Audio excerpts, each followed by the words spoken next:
হিন্দু ধর্মের লোকেরা তাদের ধর্মীয় কর্মকাণ্ডগুলো করতো তাদের মন্দিরগুলোতে, তাদের মতো তারা তাদের কর্মকাণ্ডগুলো চালাতো, কেউ সেখানে বাধাও দিত না, আর কেউ সেখানে মিশতেও যেত না মুসলিমদের মধ্য থেকে। কিন্তু গত বেশ কয়েক বছর ধরে দেখা যাচ্ছে হিন্দুদের সবচেয়ে বড় উৎসব এবং শিরকের সবচেয়ে বড় আয়োজন আল্লাহর জমিনে, এটা যখনই হতে যায় তার আগে এবং এটা চলাকালীন সময়ে মিডিয়াতে এক শ্রেণীর লোকেরা এই স্লোগানটা খুব বেশি বেশি আওড়াতে থাকেন, ধর্ম যার যার, উৎসব সবার।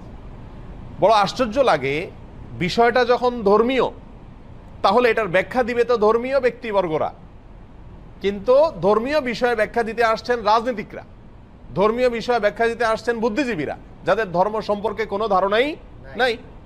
এটা হলো সবচেয়ে বড় আশ্চর্যের বিষয়। একজন মুসলিমের জন্য হিন্দুদের দুর্গাপূজাতে কোনোভাবে অংশগ্রহণ করা জায়েজ কিনা, অনুমোদিত কিনা, এ বিষয়টি তো সিদ্ধান্ত দিবে ধর্ম বিশেষজ্ঞগণ, ওলামা একরাম, কারণ বিষয়টা ধর্মীয়। অতএব এটা হলো একটা আশ্চর্যের বিষয়। দ্বিতীয়ত হলো, এই স্লোগানটার মতো অন্তঃসার শূন্য, অযৌক্তিক এবং হাস্যকর আর কোনো স্লোগান হতে পারে না।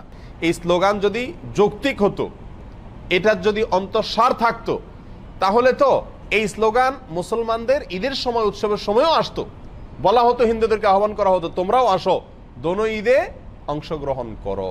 অথচ তখন এটা করা হয় না। তাহলে বোঝা গেল উদ্দেশ্যমূলকভাবে শুধু মুসলমানদের ঈমান ধ্বংস করার জন্য এই ষড়যন্ত্রমূলক স্লোগানটি বাজারে চাউর করে রাখা হয়েছে, এবং এর পিছনে কিছু ষড়যন্ত্রকারী তথাকথিত বুদ্ধিজীবী এবং রাজনীতিকরা কাজ করছেন।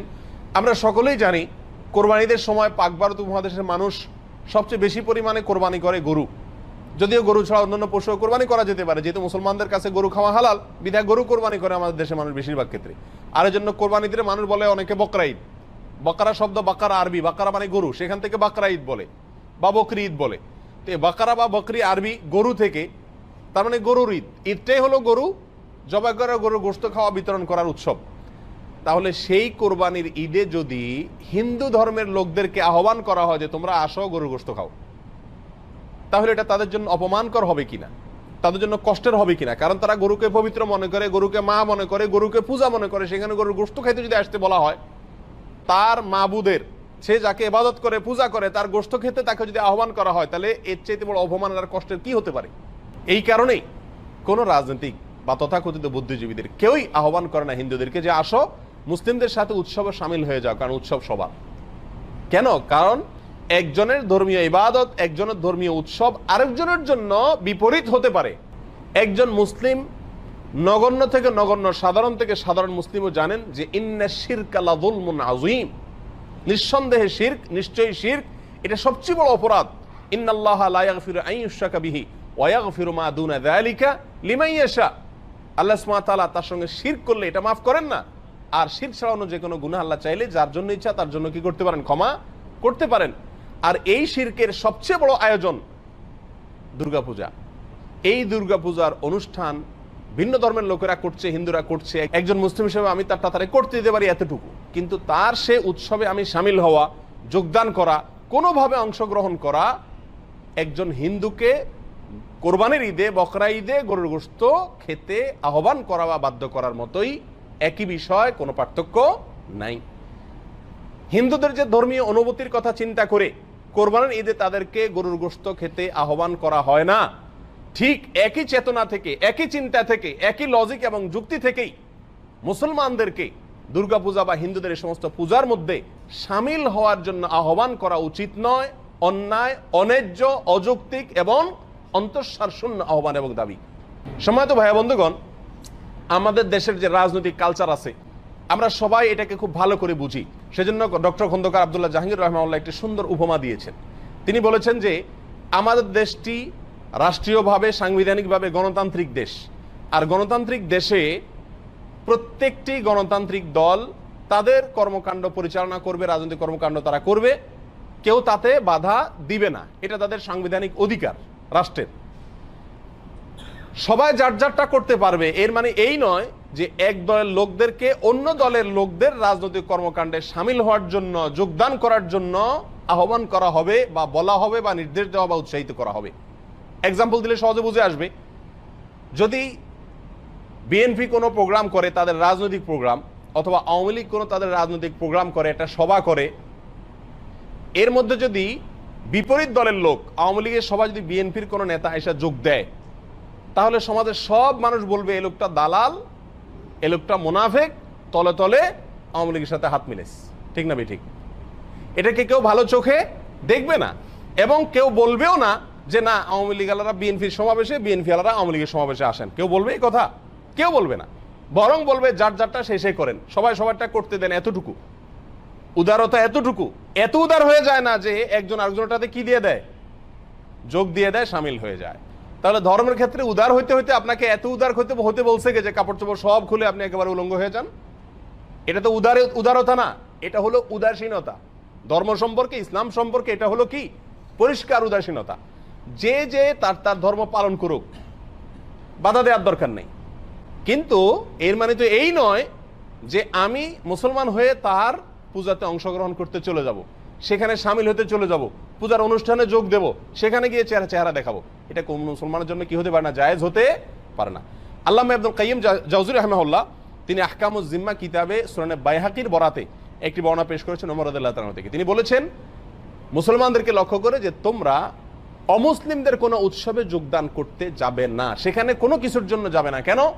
কারণ যখন আল্লাহর জমিনে কোনো আল্লাহর অবাধ্যতা হয়, শিরকের কোনো আয়োজন হয়, তখন ওই জায়গাতে আল্লাহ লানত এবং গজব বর্ষণ হতে থাকে। ওই জায়গায় গেলে সে লানত এবং গজবে তোমাকেও পেয়ে বসবে, বিদায় সেখানে যেও না। ইবনে মাজার এক হাদিসে আসছেন নবী আলাইহিস সালাম সতর্ক করেছেন যে একটা সময় আসবে যখন আমার এই উম্মতের কিছু লোকেরা মূর্তি পূজায় সরাসরি যোগ দিবে, আর কিছু আছে মূর্তি পূজারীদের সঙ্গে মিশে একাকার হয়ে যাবে। আজ তার বাস্তব নমুনা আমরা দেখতে পাচ্ছি। দুর্গা পূজাতে বহু মুসলিমরা চেহারা দেখাতে চলে যায় এবং তথাকথিত উদারতা দেখাতে চলে যায়। পাকিস্তান একটা দেশ, আমাদের একটা দেশ। পাকিস্তান থেকে আমরা পৃথক হয়েছি। পাকিস্তান তাদের জাতীয় দিবস পালন করে, আমরা আমাদের জাতীয় দিবস পালন করি, যে যে তারটা করে। আমাদের দেশে পাকিস্তানের এম্বাসিতে বসেও তারা তাদের জাতীয় দিবস পালন করে, আর আমাদের এম্বাসিও পাকিস্তানের ভূখণ্ডের মধ্যে বসে আমাদের জাতীয় দিবস পালন করে। কিন্তু কখনো কি শুনেছেন যে বাংলাদেশের সরকার বা বাংলাদেশের নেতারা পাকিস্তানের জাতীয় দিবসে তাদের সাথে মিশে একাকার হয়ে গেছে, তাদেরকে উইশ করতেছে? অথবা বাংলাদেশের জাতীয় দিবসে পাকিস্তানের নেতারা যোগদান করছে, উইশ করতেছে, এরকম শুনছেন? কখনো শুনেন নাই। কেন? কারণ উদারতার কথা বলি আমরা, যে যে তারটা করুক, ঠিক আছে, তাই বলে তারটাতে আমার মিশে যাওয়ার কোনো প্রশ্ন ওঠে না, কারণ তার সঙ্গে আমার বিরোধ আছে। বিরোধ থাকলেও উদার থাকবো আমি, সেটা ভিন্ন বিষয়। একজন মুসলিমের সাথে শিরকের সাথে সম্পর্ক হলো সাপে নেউলে। যদি তার ঈমান রক্ষা করতে হয়, তাহলে সে কেউ যদি শিরক করে থাকে বাধা দিবে না, এতটুকু হতে পারে। কিন্তু সেখানে যোগদান করা, সেখানে হাজির হওয়া, উপস্থিত হওয়া, এটা কোনো অবস্থাতে জায়েজ বা যৌক্তিক হতে পারে না। সম্মানিত ভাইরা, নবী আলাইহিস সালাম বলেছেন মান তাশাব্বাহা বিকওমিন ফাহুয়া মিনহুম। যে ব্যক্তি যে জাতির সাথে সাদৃশ্য গ্রহণ করে সে তাদের অন্তর্ভুক্ত হয়ে যায়। আপনি যদি কোনো শিরকের প্রোগ্রামে যান, অনুষ্ঠানে যান এবং তাদের সাথে গিয়ে গা ভাসান, মিশে যান, তাহলে আপনি তাদের দলভুক্ত হয়ে গেলেন। অন্য এক বর্ণনা আসছে যে ব্যক্তি কোনো জাতির দল ভারী করে, সেখানে গিয়ে লোক সংখ্যা ভারী হলো, পূজা অনুষ্ঠানে আপনি গেলেন, 100 মুসলমান গেলে 100 জন বাড়লো কিনা, সংখ্যা বাড়লো কিনা, তাদের দেখতে বেশি দেখা গেল কিনা। যে ব্যক্তি কোনো দলের, কোনো সম্প্রদায়ের, কোনো ধর্মের লোকদের দল ভারী করবে, সে তাদের অন্তর্ভুক্ত হবে। কত বড় জঘন্য কথা! আমাদের দেশের এক শ্রেণীর ব্যবসায়ীকে তারা অর্থায়ন করে থাকেন এই সমস্ত পূজার সময়, মণ্ডপ তৈরিতে টাকা পয়সা দিয়ে থাকেন, বিভিন্ন গেট করে থাকেন, তোরণ নির্মাণ করেন এবং লেখা হয় তোরণে এটা অমুক ব্যবসায়ীর পক্ষ থেকে, মুসলমান ব্যবসায়ীর পক্ষ থেকে। আল্লাহ সুবহানাহু ওয়া তাআলা কোরআন কারীমের ভিতরে বলেছেন তাআওয়ানু আলাল বিররি ওয়াত তাকওয়া ওয়া লা তাআওয়ানু আলাল ইসমি ওয়াল উদওয়ান। তোমরা ভালো এবং তাকওয়ার কাজে একে অন্যকে সহযোগিতা করো, অন্যায় আর সীমা লঙ্ঘনের কাজে একে অন্যকে সহযোগিতা করো না। তাহলে শিরকের কাজে যদি সহযোগিতা করা হয়, তাহলে সরাসরি শিরক সম্পাদন করার যে অপরাধ, সেই অপরাধের দায় ওই সহযোগী ব্যক্তিকে বহন করতে হবে। কারণ আদ-দাল্লু আলাল খাইরি কাফাইলিহি, যে ব্যক্তি কোনো কাজের, ভালো কাজের পথ দেখাবে, সে ভালো কাজ করা ব্যক্তির মতো সওয়াব পাবে। ঠিক তেমনি ভাবে যে ব্যক্তি মন্দ কাজের পথ দেখাবে বা মাধ্যম হবে, সেই মন্দ কাজটি সম্পাদন করার কারণে যে অপরাধ হবে, ওই পথ দেখানো ব্যক্তি বা যার মাধ্যমে হলো, সহযোগিতা হলো, সে সমান হারে দায় বহন করবে। অতএব দুর্গাপূজা বা অন্যান্য কোনো পূজায় কোনো প্রকার অর্থায়ন বা সহযোগিতা করা কোনো মুসলমানের জন্য জায়েজ নাই। এটা সম্পূর্ণ হারাম এবং শিরকের সঙ্গে শামিল হওয়ার নামান্তর। এটা চিন্তাগত আদর্শগত উদারতা নয়, উদাসীনতা। এটা আদর্শগত উদারতা নয়, দেউলিয়াত্ব। এটা আদর্শগত উদারতা নয়, এটা ধর্মের ব্যাপারে মূর্খতার শামিল। আল্লাহ সুবহানাহু ওয়া তাআলা আমাদের সবাইকে বুঝার তৌফিক দান করুন। জাযাকুমুল্লাহ খাইর।